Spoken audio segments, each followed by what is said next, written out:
Welcome back, brothers, tourists, and ladies, to another episode of the Chapter House, the Old Glory Club's look into the men and chapters that make up the Old Glory Club. Joining us this week is the Leatherstocking Heritage League from Upstate New York. And joining us for this episode is the Country Gentleman. How are you, sir? Doing very well. Thank you for having us on. Yeah, thanks for coming by. Stanley, how are you, man? I'm doing very well. Thank you for having us. Now, there's always a possibility that when we're talking about older areas of the country, like upstate New York, Stanley could be part of the Stanley knife fame. Is that your family, sir? Sure, we will go with that. Awesome. We've got the Stanley Knife Company representing. Don't sue us. And Robert, how are you? I'm doing well. We just had our first taste of spring here in upstate New York. Unfortunately for me, that comes with a little bit of allergies, but other than that, I'm doing great. Yeah, I mean, way down South State New York, there was a lot of snow for a little while, and then, it's in the high 60s today. I imagine it's a little bit colder up there, but is most of the snow gone? It's on its way out. I'd say it got up to maybe 65, 70. So. Oh, yeah, we hit 70, 71 today. Geez, that's awesome. Even better than down here. So, Leatherstocking Heritage League. I got to tell you, man, leather stockings, like, they sound awful. They sound like you'd sweat in them a lot and they'd be kind of sticky. What does that name come from?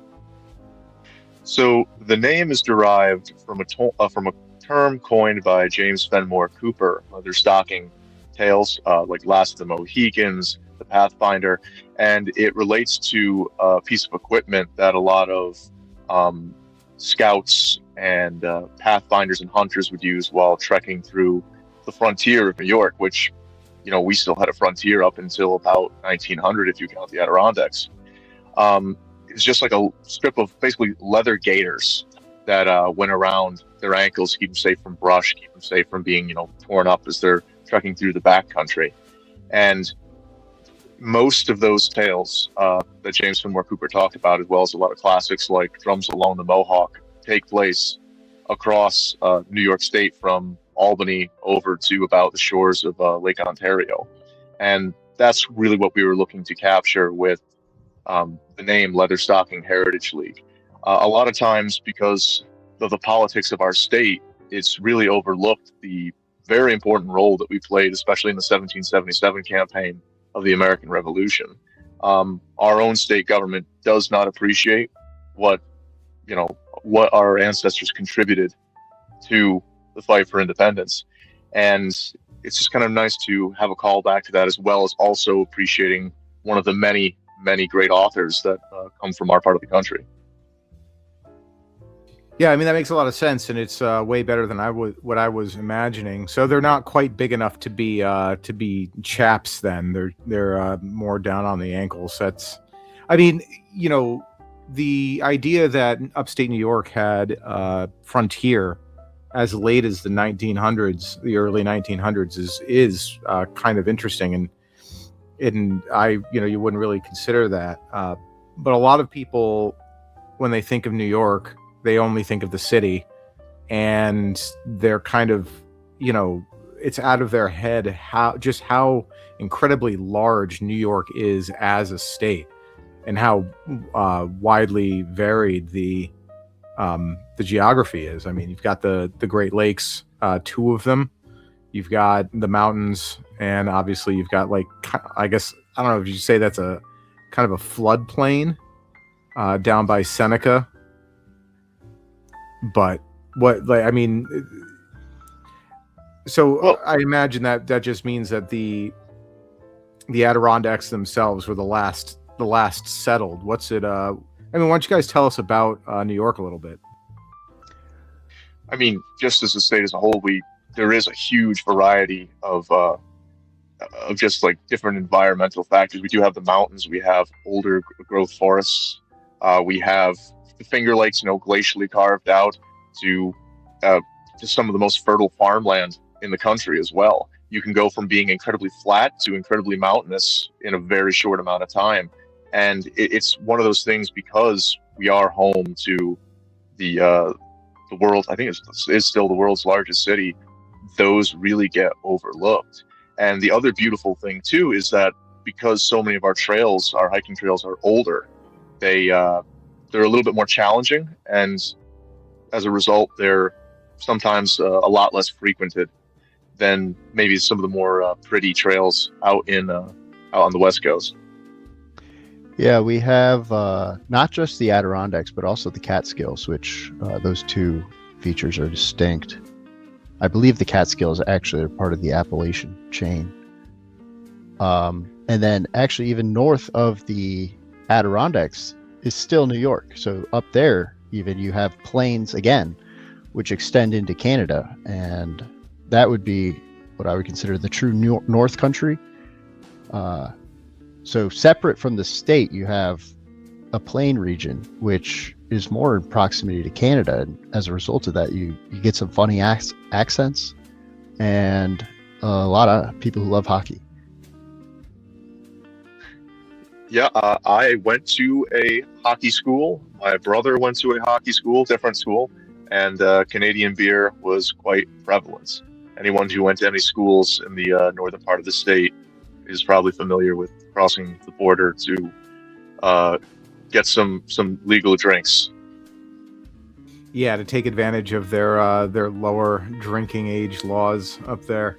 Now, a lot of people, like, at least in my mind, when I think mountain folk, I think of the Scots-Irish, and we were talking to the Arkansas guys last week about their Scots-Irish population being the intransigent and clannish people of the state.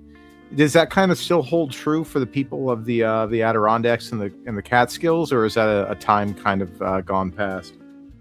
From people I've met, I would say, just based on their names, you get a lot of French names as a product of the Canadian proximity. And then I would say you get more so later generation immigrants of pure Irish descent.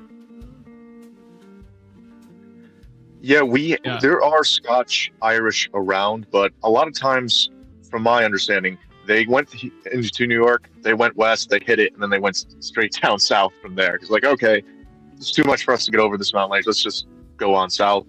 A lot of our people, especially the more heritage ones, they're usually English or German descent. If you go way back, we have Dutch names that sit around, especially in the Hudson River Valley area, and it's a pretty wide mix of European names in general, with obviously, as you get a little bit closer to the 19th and 20th centuries, more Italian and Polish names. But yeah, okay. The Dutch influence is pretty large. You drive around Albany, it's very clearly a Dutch city, at least at one point. The architecture is very Dutch, and then essentially everything that departs from that has been a product of the 1960s and so on. Yeah, you can even still see that Dutch heritage in the naming of our creeks. Creeks with the skill, or like the Winan skill and the Poston skill, that derives from Dutch. There's also a fun town up in Saratoga County. It's I believe it's called Alploos, and it's actually an English bastardization of a Dutch name that means place of eels. So as the area shifted from being Dutch controlled to English controlled, there were a lot of like little things like that became regionally miscommunications, you could say, between languages. All right, so it's always been kind of a smorgasbord of peoples, but I'm curious about something you said about the state government really hating the history of New York, and you'd expect that from any kind of deep blue government, but I'm not of the impression that once you get out of New York City and the greater New York area and start getting north, that the people are a little bit less progressive and shit-libby. Is that accurate? That is generally accurate. There are some smaller metropolitan areas in upstate New York, like Rochester, Syracuse, the Tri-City area, and the Capital Region, Albany, Troy, Schenectady, that has pretty heavy left-leaning influences. But upstate rural New York bleeds red. And having grown up in a very rural community and still being around rural areas, majority of the guys you meet who are out and about, like your salt of the earth types, the people who have been in this area for at least 100 years, if not further, they're as close as you can be to our guys without being explicitly our guys.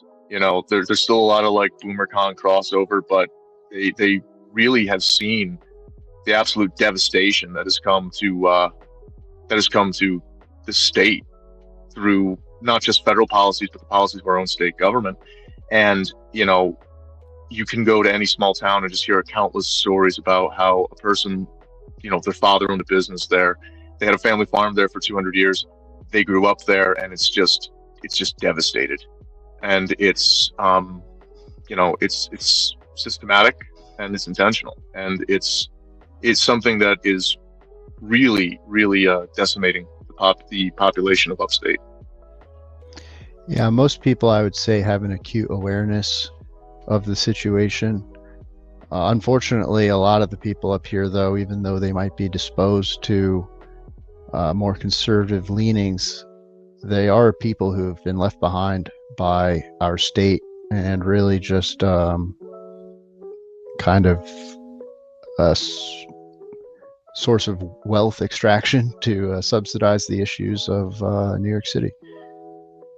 Yeah, I was recently, a couple of months ago, up around Fort Drum, and I was kind of taken aback by how many just completely dilapidated and abandoned farmhouses there were up there. It looked like at some point that must have been a center of agriculture, and the whole place seems to be just lying fallow, and no developer has come in to, build it up for cheap housing from the people who hop the northern border yet.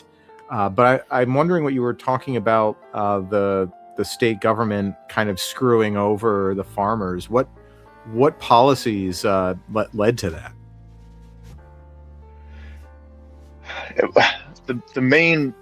The overarching, you could say, push is to achieve equity between those in upstate with those in downstate. And a large part of that just comes down to the fact that the land is heavily taxed. They do not want people in upstate who have been there for quite a while. They have a surplus of people down in the more urban areas, and the state actively encourages migration between downstate and upstate to the detriment of local demographics. And in addition to that, besides that level, there's also the fact that, especially after the pandemic, a lot of wealthier people from downstate, fed up with some of the policies that they actively support and will continue to support, fled to rural areas that just suffered from an IQ shutter, from a brain drain, that people just couldn't afford to stay or couldn't get work. As an example, we're like number one in the country for training medical staff, doctors, nurses, but we're also number one for exporting them because the staffing ratios are terrible, and it's just not like a viable thing if you want to have a decent life. So it creates like all these dead towns that just can't sustain anything. There's been some change with that. There has been a pretty strong homesteading movement that has popped up in some of the more central parts of the state, places like Otsego, Shenango, I think even Delaware counties. But they're facing a lot of issues right now because some of the state's green policies, well, these are wide open areas. They want to put up windmills. They want to put up solar panels. And there was even a ridiculous attempt by the state to convince people that you could herd goats next to solar panels. It's very hard to find this, but I was around the halls of government when this came out, and I remember the promotional photos. They dropped it because obviously the goats just destroyed the solar panels. They ate the cables, they jumped on top of them and ruined them. Case. But this is the type of policy that our state promotes. We also, and this is getting a little away from the agricultural side, but it's recently been walked back because it just proved to be impossible. But there's a whole slew of green policies that have been implemented on homes, which they're trying to, originally they were going to have, like, you can't have any new build homes or any new build apartment buildings without electric heat or electric stoves and electric everything. It's caused the electricity rates to go through the roof, but it just proved so impractical that they just had to drop it. They had to roll it back quietly. Additionally, while they were doing this, they were shutting down nuclear power plants and fossil fuel burning, energy generators. It ended up getting so bad that we were projected to start having rolling blackouts. Thankfully, that has not happened yet. But the state, even our state, has returned to investing in nuclear power because it's the only way they could possibly get away from fossil fuel burning energy generation. And this is just kind of the nature of New York State politics and everything, and all of its policy. It's like we have this ridiculous utopian leftist goal. We don't care how many people it hurts. We don't care if it's going to destroy towns. We don't care if it's going to destroy the state around us. We want to get a good headline out. We want to get a good press release, and we'll whip it up into law, and we'll set the pieces. We'll fix the pieces later, or just ignore them and move on to the next headline. And that's the general trend. You could say the rot of just upstate in general, and why we're so rusted out. I mean, one of the things you'll see touted by our state government is that, we're going to bring in Micron, we're going to bring in Global Foundries, we're going to bring in all these chips producers, part of the Chips and Science Act. We're going to onboard things back to the United States to get these companies to come here because our taxes are just so ridiculous, and people don't want to stay. They have to pay, using the taxpayer dollars, these companies tons and tons and tons and tons of subsidies. And then on top of that, they end up outsourcing most of the jobs to individuals from overseas, specifically India in our area. If you go to General Electric, they have a reciprocal deal with some apartment complexes that leads to Indians coming straight from New Delhi, getting hired for General Electric, and then moving to our area. This also goes for Guyanese, which is Indians from South America, and they've basically taken over entire parts of the capital region. We recently have had issues with state government as well being taken over by increasing Indian influence in the cybersecurity section, which is, I think, I haven't been up on the news with it too much lately, but a couple months ago, we had a fellow who was accused of, I think, of defrauding the state of something like $50,000 because he was working a second or third job while at his state job. And it's just increasingly going on this. When you see new housing developments coming up, they're not going to the people who live here. They're not going to the people who, are from this area or even from the state for a few generations. It's all going to people from overseas. We had a Chinese spy as one of our governor's top aides. It's a heavily infiltrated area, and this isn't even talking about things like how former New York City Mayor Eric Adams was controlled by the Turkish government. Perhaps we'll save that for the downstate chapter. But it's a really desperate situation, and truly our infrastructure is also falling apart. It's all 30 years overdue for a total rehaul, roads, dams, bridges, all of it. And we don't have the money, the resources, or the will to repair it. Every single day that our state continues to function it's borrowed time. And our only real hope in the long term is some type of federal intervention, because it's desperate. It's really, really desperate, and the people with power don't care at all. Yeah, it's sad to see. If you attend any Republican events, they certainly don't know what time it is. But the people, like I was getting my hair cut, and my barber, just a normie, told me, they don't like cutting hair of foreigners because they act a certain way. So normal people, I've been surprised with how openly they speak about this situation. The state, I would say, it boils down to that they like to pick and choose. So I was speaking with a man running for local office. He said that our state is taking us off of natural gas so that they can use all the natural gas infrastructure to power AI data centers.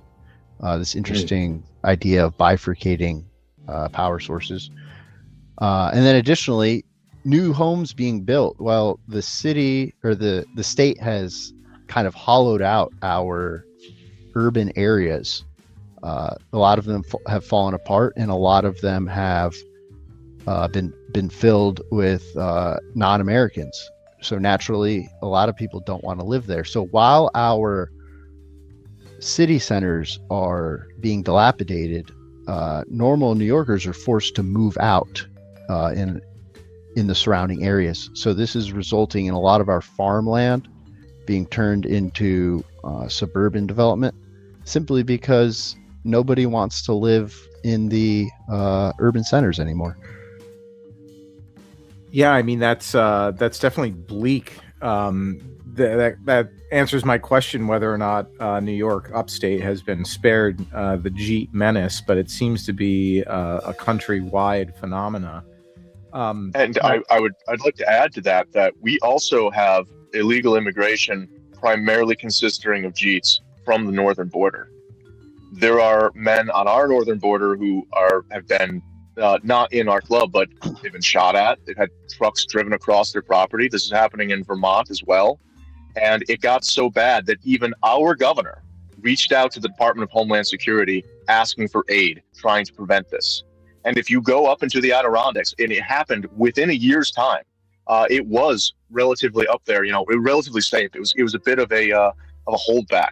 A lot of the good old boys from that area fought very hard, just like not like anything coordinated, but just like on an individual basis to let people who are outside their area, be they foreigners, be they just tourists from downstates, they were not welcome. You go up to these areas now, it's just totally overrun. You go drive on a back road through the Adirondacks in the middle of the night, and you see Indians and Teslas riding around.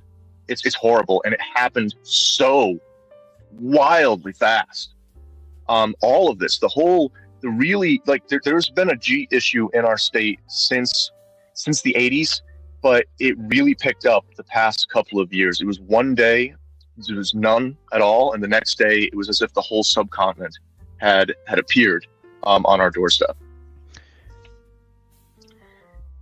Yeah, I mean this actually lends to a question that I had, and Robert touched on this. Obviously, the locals are noticing, and I can imagine that for the last however many decades of progressive dominance from the cities, that the people out in the country have already been long pissed off about this sort of thing.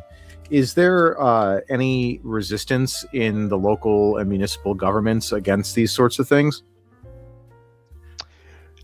Wasn't there a situation when Eric Adams tried to house illegals in? Yeah, if you might be able to recall that better than me, country gentleman.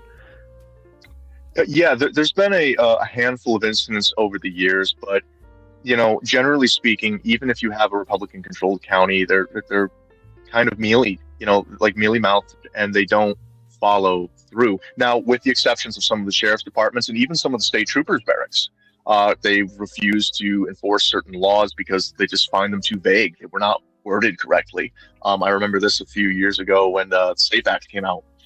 But the issue that Robert was specifically talking about is after New York City offered to take in large numbers of foreigners from who had come across the southern border, they were overrun in the city. They couldn't handle it, so they just kind of told the county executives, "We are sending them to your counties. You will house them." The county executives, they fought a legal battle for a long time, and eventually they won, but the damage was already done. And I can tell you that in our area specifically, there were a lot of rapes that occurred, including one of a 14-year-old girl not far from where I used to live. And they weren't the people who they sent, they weren't even Mexicans. They were Turkish, they were Chinese, they were various Islamic nations, and they just got dumped here. They got dumped all across upstate, and you would go past these countless hotels where they just ended up, and the area is just like overnight they became more dangerous. And even after the policy was rescinded, they were sent back. They slapped the risk of the people down in New York City. Like, these people knew that these areas existed. They had some type of connection up here, and you just saw you saw the change continue to push forward. In our area specifically, I have a friend who works at a retail store, and he has seen in the past year the signs go from Spanish and English to Spanish and Arabic. There's been a huge influx of Nigerian Muslims to our area, and it's encroaching on some places that are personally meaningful to me, and it's just it's something that's worrying. Like, I can speak for Stanley. Robert go to the same parish. I go to a different denomination, but there's genuine concern that something is going to happen. And thank God the younger people are not just people in our club, but just people in general are aware of this, and they just realize that they have to at least think about these things seriously. This is something that comes up in these podcasts a lot, but the rate at which the change has occurred, especially here in New York, it's just mind-boggling. It's hard to process in a lot of ways. Yeah, some of the schools, I've heard complaints at my job from normies saying, it's not the school we sent our kids to. I don't really want to spend any time there in the capacity for volunteering, which they used to like to do, to give back to the school that provided for their children. They don't feel a connection to it anymore. As far as the hotels go, it seemed like the most successful pushback against those were to pull certificate of occupancies on these hotels who participated. That unfortunately doesn't sound like a very direct action if you're just thinking in terms of electoral politics, but this behind the scenes kind of leveraging of power is really what's needed. But from what I see from people who are running in the area, they don't really think in those terms. Yeah, I mean, for many years, we heard from normicons, especially. I mean, the normicons are always the most complacent. They seem to be the most complacent people in this country. But we heard from them about how, the cold areas of the United States don't have to worry about all these subcontinentals and Africans, and even decades ago, Rochester, Buffalo, Syracuse, they're some of the coldest and most snowy places in this country, and they're still overrun by people from subtropical climates. You'll see them. They'll crash their car in the middle of an intersection, and then they'll get out with 6 inches of snow on the ground, and they'll be in flip-flops and shorts. We were number one in the country for refugee resettlement operations. Every city has been overrun with a specific demographic. I believe it's Buffalo and Syracuse. It's primarily Somalians. Capital region. We have a lot of Jamaicans. We have a lot of Nigerians. Increasing Muslim populations, but this was hit really hard by Trump 1.0. I think it like halved their budgets or something like that. Trump 2.0 defunded them completely. The state, the politicians in our state, the patrons for these client groups, you know, they were so heavily invested in this that they tried to put state, and I think they succeeded. I don't remember offhand, but they tried to put state money towards funding these refugee resettlement operations. And I'll tell you what, if you talk to people who are at ostensibly conservative right organizations like the State Business Council or things like that, you know, they will talk about how these programs saved cities like Utica. If you go to Utica and you go down towards the train station, and it's a beautiful train station, it's like something out of a Golden Age Hollywood movie. It's overrun. It looks like something out of like Black Hawk Down. There's mosques, there's guys wearing traditional clothing, like traditional Islamic clothing. And they say, oh, well, the GDP of the state's going up because they're opening up halal butchers, they're opening up like hookah lounges, they're opening up whatever. But as Robert talked about earlier, it just makes these places unlivable. And it pushes the populations who were there before further and further out. Well, it also makes the places not what they used to be. And it doesn't even have to involve foreign populations. There was a candidate running for mayor of Plattsburgh, New York, under the banner of GOP. And, you know, Plattsburgh used to have a Air Force base that is no longer needed. So a lot of jobs went away. You know, jobs go away, houses become empty, shops become empty. The whole economic situation kind of crumbles down. This is a story kind of for all towns in New York. There used to be industry, and there's no longer industry. So the conditions of the people who relied on those jobs kind of falls by the wayside. But in Plattsburgh, this GOP candidate, his big proposal was to welcome a bunch of casinos in Plattsburgh and turn it into something like Atlantic City. This was going to revitalize the area, but, you know, at what cost? Yeah, I mean, it's the god of the GDP, the god of the line going up. You know, you country gentleman, you mentioned, you know, that people are worried that something's going to happen. And when you were, I think it was Robert describing, or maybe it was you, country gentleman, describing how they want to repurpose the natural gas lines to basically make them, you know, bespoke for these AI data centers. What was running through my head is they're making these things massive targets for domestic terrorism. Because if your state government is saying, sorry, your energy bill is going to triple so that we can send every, cubic inch of natural gas to these AI data centers that don't employ you or anyone you know, like what is the natural outcome here? But I imagine that you were talking about something more like a generalized Rosenkrieg or something of that nature. I'm sorry, I'm not familiar with the term. Race war. Oh, no, I wasn't talking about necessarily anything like that. I was just that's not where people's minds are at.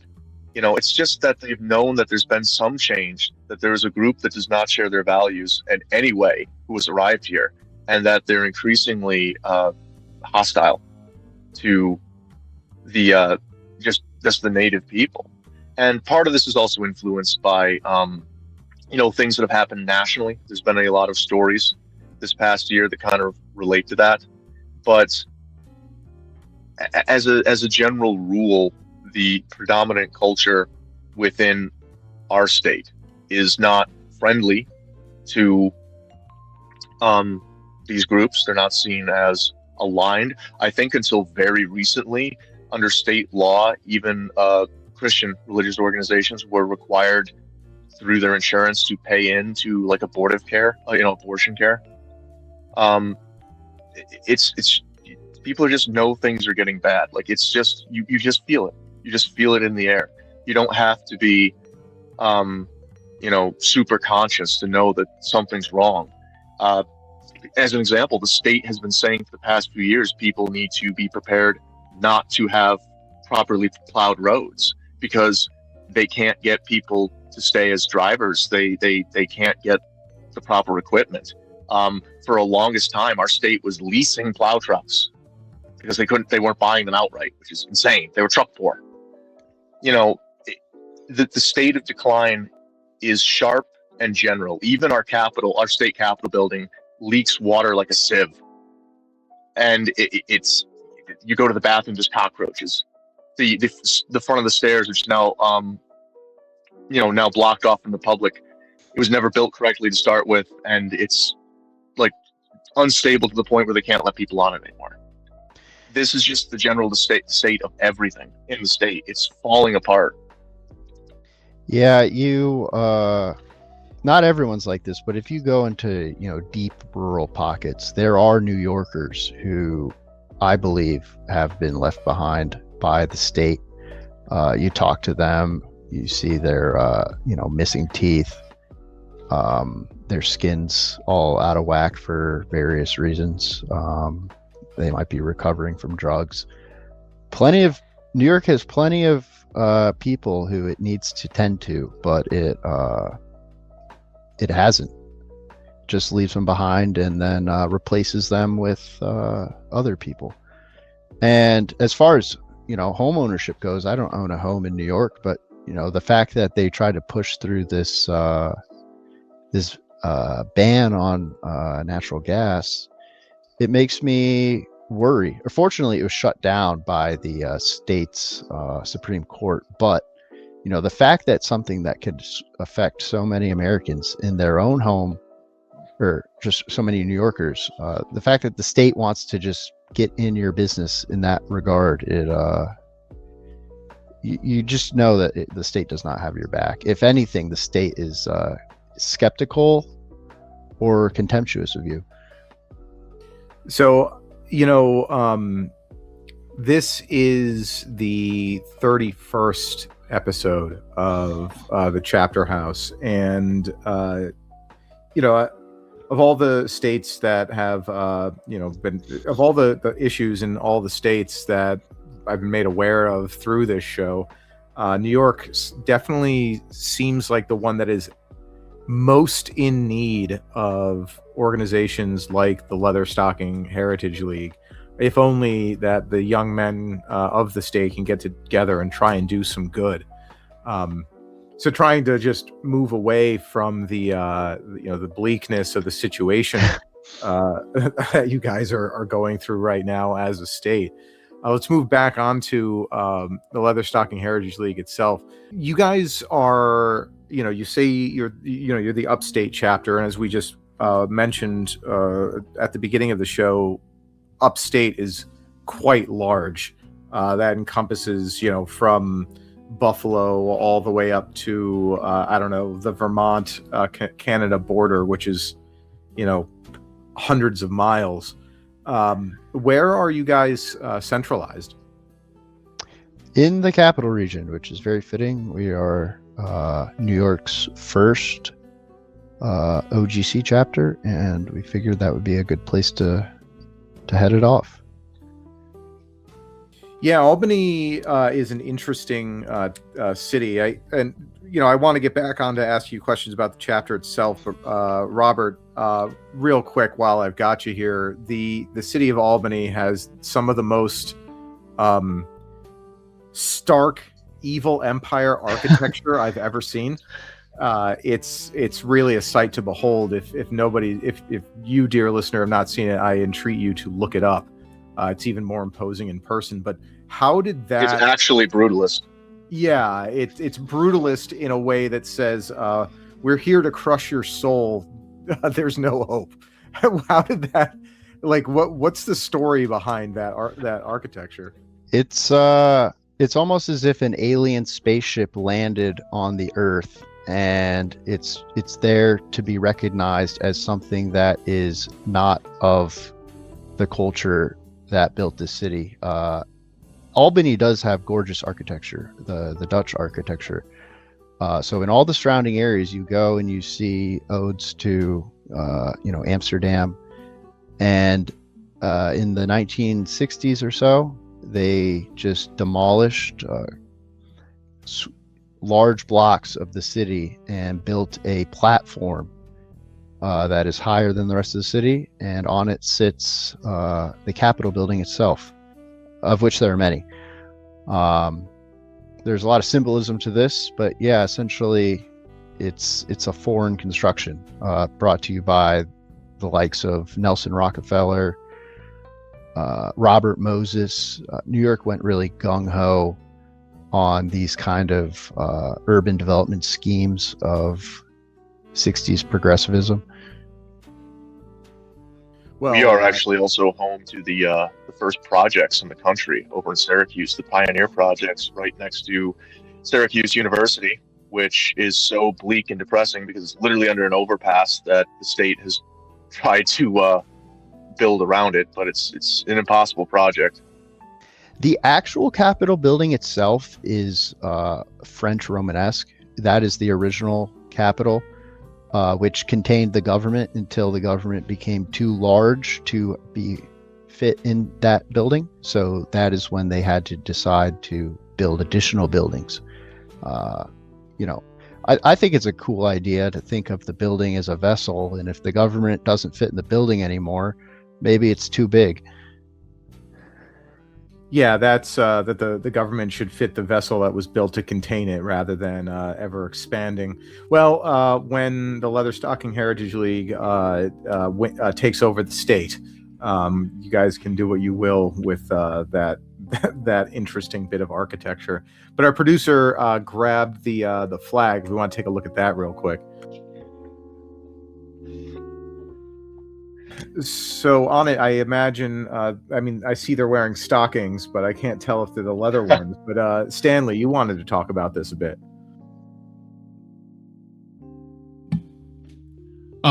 Yes, I think Country Gentleman, excuse me, could speak better to it. So I'll let him step in whenever is needed. But it's harkening back to the Dutch heritage, as you can see with the beaver in there, as well as the orange and blue. And the reason why the beaver shows up in a lot of it's in the city seal of Albany, as well as it was on the original seal of New Netherland, is when it was under Dutch control, this was a very important area for getting beaver pelts. So much so that Albany's original name was actually Beverwyck, which in Dutch translates roughly to something like Land of the Beavers, if I'm not mistaken. I'm sorry, you cut out there for a second when you were saying the name. Could you say it one more time? Albany used to go under the name Beverwyck. Interesting. So, are these two gentlemen flanking the seal? Are they Dutch pioneers? No, they are actually two representatives of the War of Independence. The man in the gray jacket is a member of the 4th New York Brigade. They were composed primarily to protect trade routes, originally further south in the Hudson, but they ended up being primarily patrolling routes between Albany and Lake George, if I understand correctly. They were actually one of the most under-equipped units in the Continental Army. They participated in the Battle of Saratoga, Monmouth, and a few other more local engagements. But they're very local to us here, so we include them on the flag. And the other gentleman is actually a Tory. He's a cowboy. He is a loyalist soldier from Butler's Rangers, and Butler's Rangers is most famous for the Cherry Valley Massacre. So we wanted to, as just a nod to both, not only the English heritage in the United States and, the patriots who fought here, we wanted to include them both on our flag because, especially in upstate New York on the frontiers, the American Revolution was civil war, as opposed to, it was less British versus, you could say, colonists, and more German and Dutch versus English. It was the Johnsons and the Butlers versus the various farmers who had settled the frontier, guys like Nicholas Herkimer. So that's what we were hoping to incorporate with that. The flag itself is actually based off of New York's first official flag. I don't quite remember what year that was, but it has the cream background with the two figures. The beaver, in addition to being related to Beverwyck and the Dutch beaver trade, is also a reference to New York State's first naval jack, the black beaver, which flew on continental ships during the American Revolution. We have the pine tree for the Adirondacks, and then, of course, the colors of New Netherland itself around the crest at the center of the flag. Given the prominence of the beaver in our state history, I think it would be appropriate for us to extend an invitation to any Jay Burden fans who would like to seek refuge in our state. We could certainly use your help. Yes, the Beaver Gang should be in the land of the beaver, which, alas, is not south of the Mason-Dixon. So there's a good pool of applicants to draw from. Well, it's a great flag. I don't know how it would look flying. I love the callbacks to your history. It shows a lot of thought. And I'm sure that, at the next big dinner we have, we'll be able to talk at length about it. But I have a little more to ask you guys about basically the breakup of the chapter. What do your demographics age-wise kind of break out into? I would say we are pretty well spread out. We have some younger gentlemen, as well as some that I would call middle-aged. I would say it's pretty evenly distributed. We're also similarly evenly distributed along denominational lines as well, with mostly Catholics and Orthodox, and just a few Protestants. Yeah, I mean the Protestant representation being low makes sense to me, if only due to the Ellis Islanders. Well, Ellis Island being so close. Now, from the young and old, do you guys get a lot of good crossover and like natural mentorship, or is that still a work in progress? Unfortunately, given the size of our state, a lot of our members are very spread out. In fact, we're in the works of priming some of our Western New York members who are some of our top guys to spin up their own chapter, so that they won't have to travel so far to hang out with us. Yeah, that was going to be my next question, because a lot of chapters deal with this same issue. I said this exact thing with the Arkansas guys, but Pennsylvania's got 3 chapters. Virginia's got 3 chapters, and New York is, I think, bigger than both of those states. So it just makes sense to me that you guys would have more of those. Were you looking at the lodge system, or are you looking specifically for them to spin up their own chapters?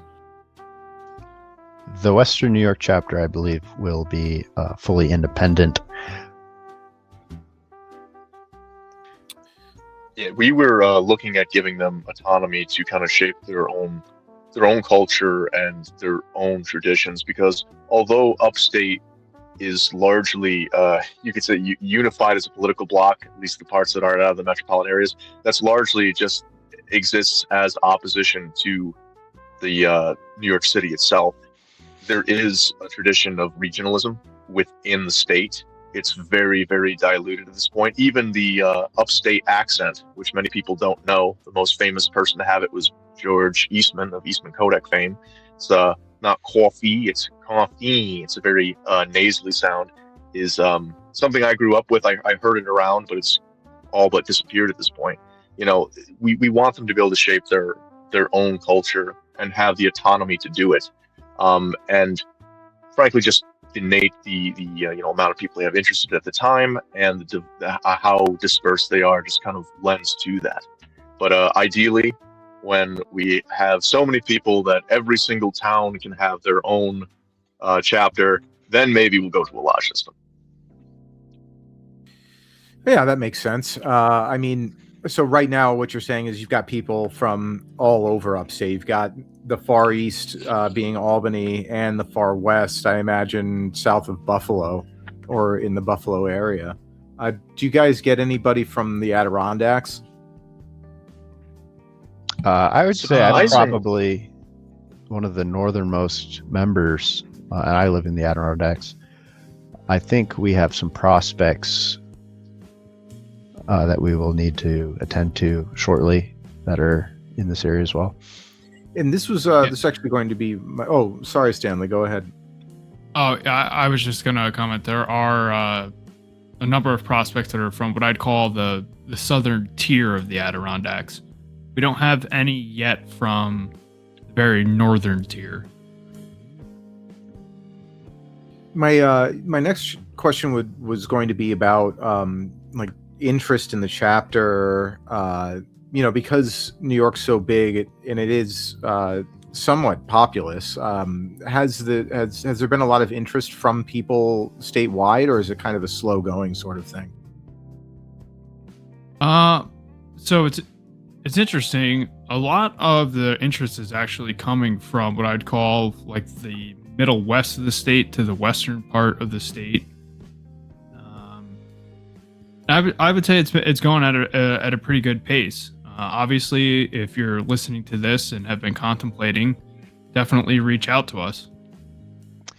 I was previously, I still am a member of the NIL all the way back in the early days. Our membership growth, I think, follows their membership growth pattern as well.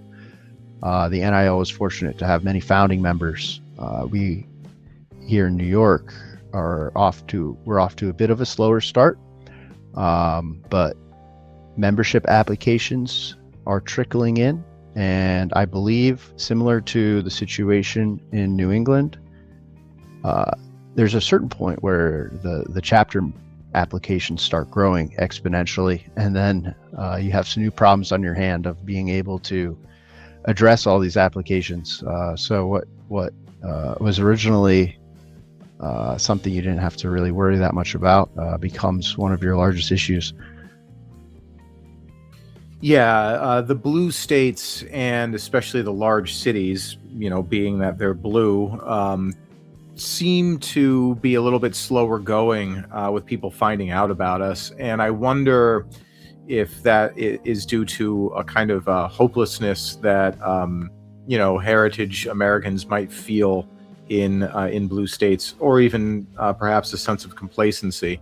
But that's a question that I suppose will answer itself in time.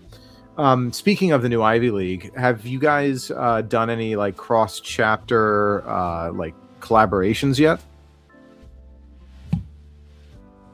We have not yet, but we have thrown out the idea of getting together over the summer, hopefully, for a few ideas in mind. Either maybe some inter-chapter like rec sports, be it softball or some other game like that, or potentially just getting together to have a barbecue or a rendezvous of sorts.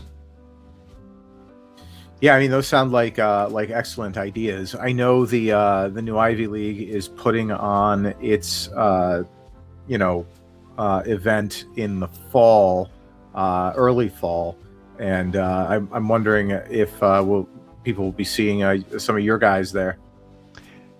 We've been Absolutely. discussing that in our meeting. Yeah, we would like to make it official business for our members to attend. Last year I attended, but that was more so in a personal capacity. I did show up with someone who was not a member at the time, but currently he is a prospect. So we did make an appearance last year. Well, that's wonderful. What is on the horizon for the Leatherstocking Heritage League? What are you guys focusing on for the year 2026? Should we talk about the Battle of Saratoga? Is that something we'd like to discuss? Yeah, absolutely. Our idea has been the 250th anniversary of the Battle of Saratoga is next year in 2027. So as far as a big ticket item where we would like to extend ourselves to the greater membership as a whole, I believe that would be a wonderful event to put on our best showing and welcome people into our region and celebrate our history. Yeah, I mean, that sounds like what better event for a Heritage American organization to put on than to celebrate the 250th battle of the 250th anniversary of the Battle of Saratoga. That's a wonderful idea. I'm looking forward to that for sure. We are coming up on time, and for those of you listening, if you haven't listening live, if you haven't realized that this is recorded by now, I don't think I can help you. But that means we're not doing any super chats. So sorry, Don Browning, you will be missed. For the roundup, guys, if you could give your brothers any piece of unsolicited advice, please lay it on us now. Country gentlemen, you wanna lead the charge here? Yeah, I would say that, even if you are not necessarily an administrator, there is still a valuable role for you to play in this project that we all share. And I think, kind of to reference something that Dave Green had brought up in one of his streams a while ago, we do not have access to high culture and the institutions that support it purely because, it requires money and resources that we don't have yet. But there is a beautiful tradition, especially in our country, of folk traditions, of folk culture. And it would be a shame if we, as men in the current era, did not contribute to that proud legacy in some capacity. Write a poem, sing a song, write a short story, do a piece of art, do something that you can try to make a tradition amongst your friends. These things are small and they're not life-changing, but how many bar songs or sea shanties have survived hundreds of years, or changed organically as a result of the times, or been the basis for something else.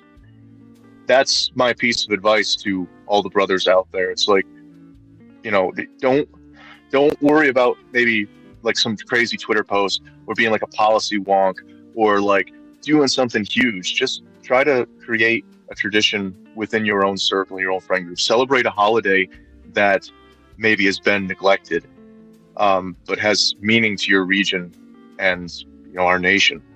And don't be afraid to put a little bit of your soul into a piece of art to try to express that appreciation, not only the culture you come from, but the circumstances that shaped you as a man. I would say, despite, we went on at length with the issues that our state faces, but I would say that my disposition is one of an optimist, not just politically, just in life in general. You can just do things, and you look around at people around you, the bar is really kind of low. I think that creates opportunity for people to just act the way that they feel will bring them towards the most success. You don't necessarily have to follow the same paths that the boomers have set for you. You might hit some stumbling blocks along the way, but stay determined. And in that regard, iron sharpens iron. So, it can't be said enough how much having people around you of high quality, such as those in the OGC, they bring you to a place that you might not have been able to get to on your own. So that is I would say, sorry, lost my track. Sum it up.